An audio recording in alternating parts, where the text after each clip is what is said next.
Dear students, नमस्कार। आज पढ़ेंगे कंडक्टर और उसकी प्रॉपर्टीज। यहाँ पर मैं आपको बता दूं, ये जो प्रॉपर्टीज है ये बहुत ज़्यादा इंपॉर्टेंट है। कई बार इनसे डायरेक्टली कॉन्सेप्चुअल सवाल आता है और कई बार आपकी जो कैविटी वाली प्रॉब्लम्स होती है ना, वहाँ पर इनका बहुत बहुत ज़्यादा यूज होता है। So let's start.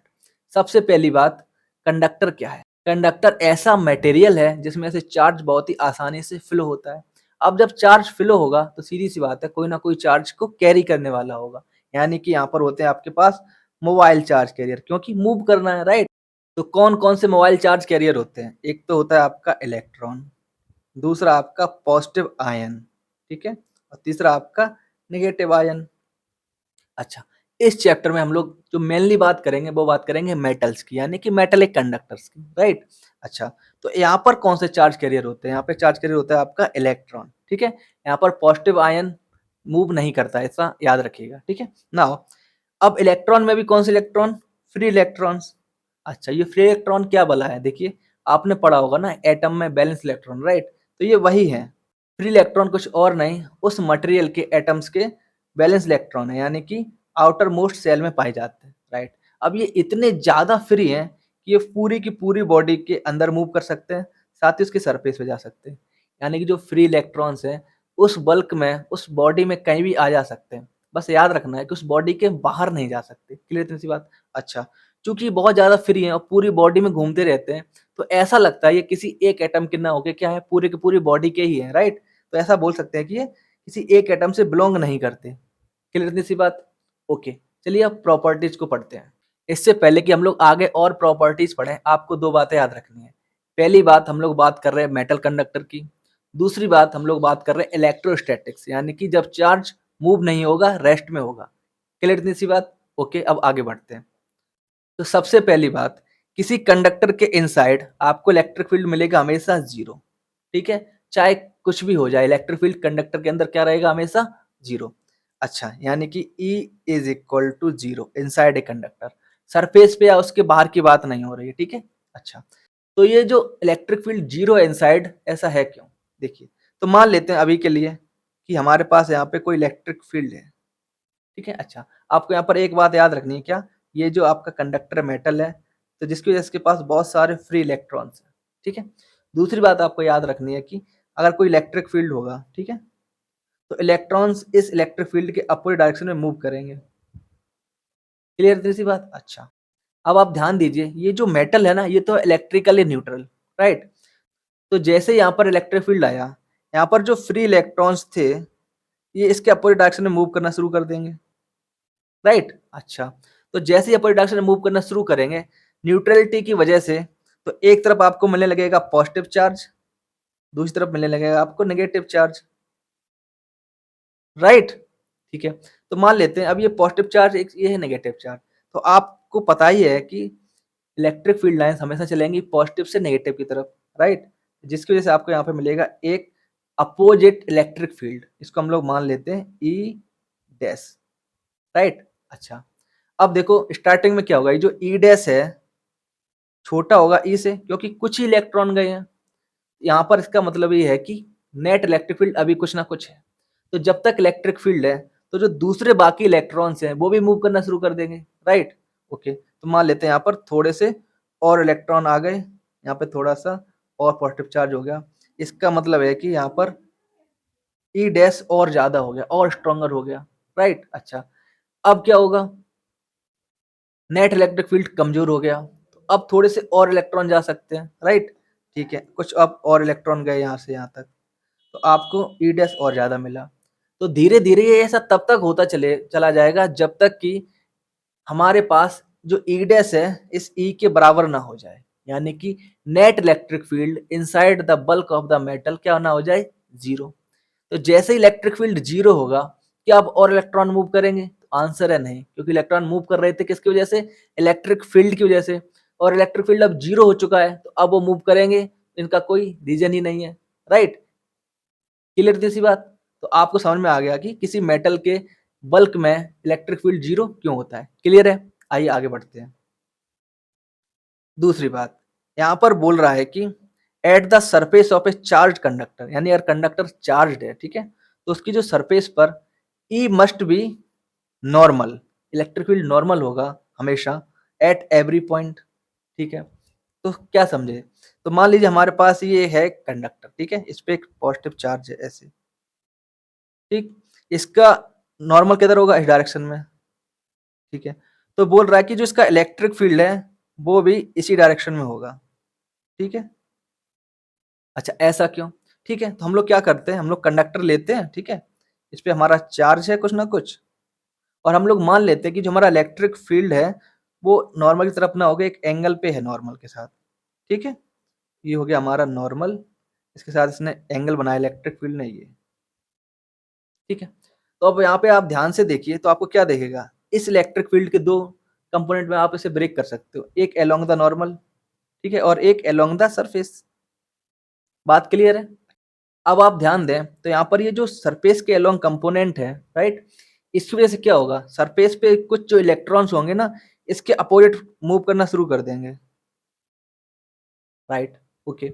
नाउ अब आपने यहाँ पर ध्यान दीजिए, मैंने आपको बताया था कि हम लोग बात कर रहे हैं कब की, जब चार्ज हमारे किस में हो, रेस्ट में, और यहाँ पे तो मूवमेंट शुरू हो रहा है, इसका मतलब ये मूवमेंट है, ये गलत बात है, राइट। यानी कि मूवमेंट नहीं होगा, मूवमेंट कब नहीं होगा, जब इस इलेक्ट्रिक फील्ड का ये जो हॉरिजॉन्टल कंपोनेंट है या फिर बोले अलोंग द सरफेस कंपोनेंट है वो नहीं होना चाहिए, यानी कि वो हो जीरो, तो बचा क्या, बचा केवल परपेंडिकुलर कंपोनेंट, यानी कि जो इलेक्ट्रिक फील्ड है वो टोटल होगा किसी भी मेटल के सरफेस पे किसी भी पॉइंट पे, कहां पर, केवल नॉर्मल के डायरेक्शन में। क्लियर इतनी सी बात, ओके। अब आगे बढ़ते हैं, तीसरी बात, यहाँ पे क्या कह रहा है, interior of a conductor, conductor के इंटीरियर में यानी बल्क में, can have no excess charge, कोई भी एक्स्ट्रा चार्ज नहीं होगा इन द स्टैटिक सिचुएशन, ठीक है। यानी कि आपने कोई चार्ज दिया, ठीक है, तो वो जो चार्ज है ना वो मेटल के अंदर नहीं रहेगा, ठीक है। यानी कि जैसे मान लीजिए आपका ये मेटल है, ठीक है, आपने इस पे चार्ज दिया तो चार्ज यहाँ पे नहीं रहेगा, बल्क में रह ही नहीं सकता है, ऐसा क्यों, आइए समझते हैं। देखिए यहाँ पर हमारे पास एक कंडक्टर है और हम लोग अब एक गॉसियन सरफेस चूज करेंगे, हमने एक गॉसियन सरफेस चूज की, तो इस गॉसियन सरफेस से कितना फ्लक्स पास हो रहा होगा, देखिए उसको निकालने के लिए हमें इस इंटीग्रल को सॉल्व करना पड़ेगा।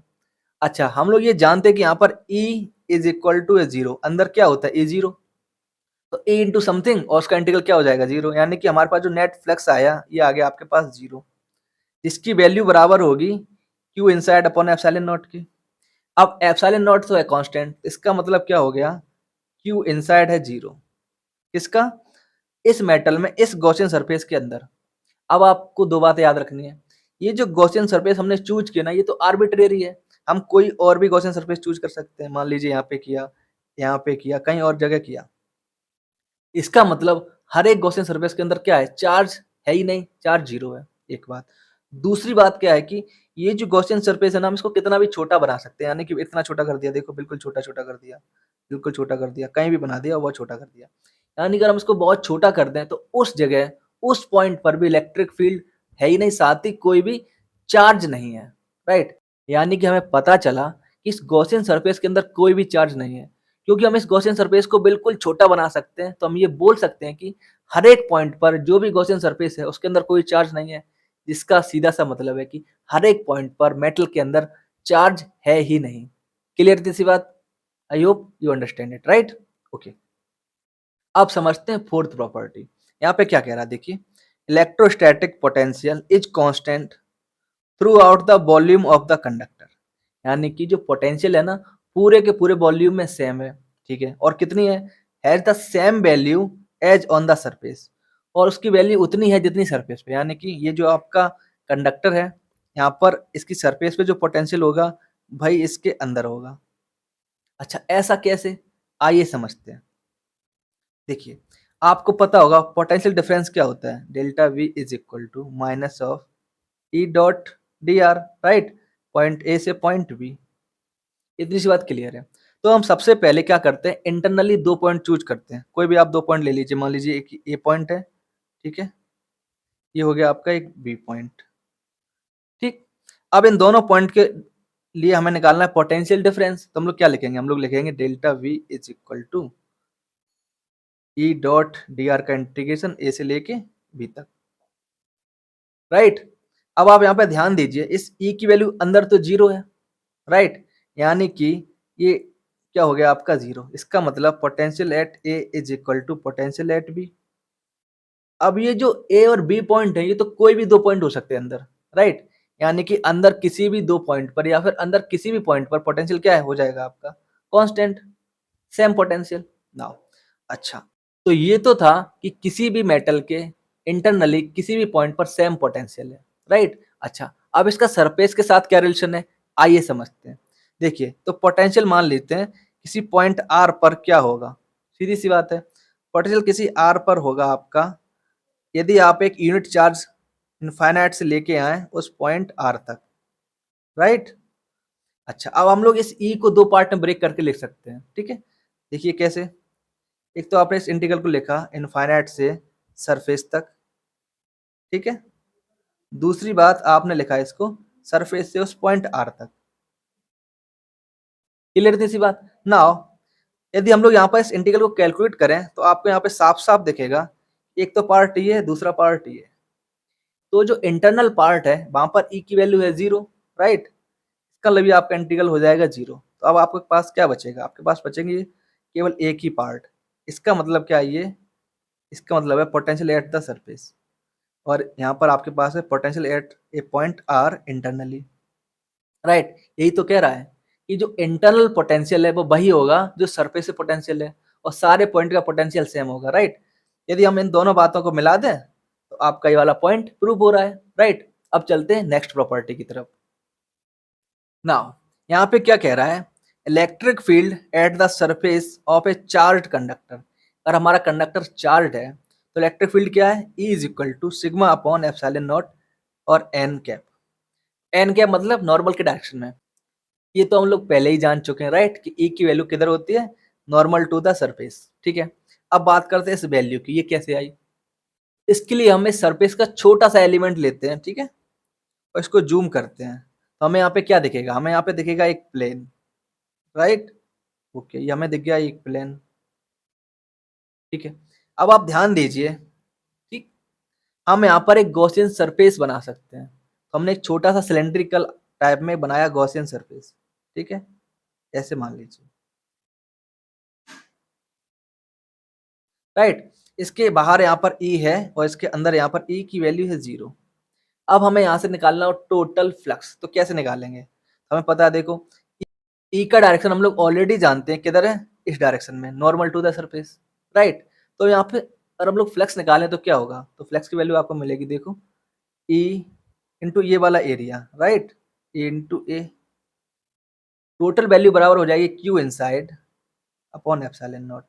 अब देखो यहाँ पर क्यू इनसाइड क्या होगा, इतना ही एरिया में जितना चार्ज होगा यहाँ पर इस प्लेट पर, राइट? तो क्या मिलेगा, देखो इसका सरफेस चार्ज डेंसिटी इंटू इसका area divide by epsilon not.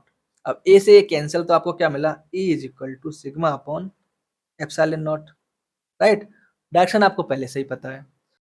I hope ये वीडियो आपको अच्छा लगा होगा, तो प्लीज़ वीडियो को लाइक करें, चैनल को सब्सक्राइब करें, दोस्तों के साथ शेयर जरूर करें। Thank you and have a nice day.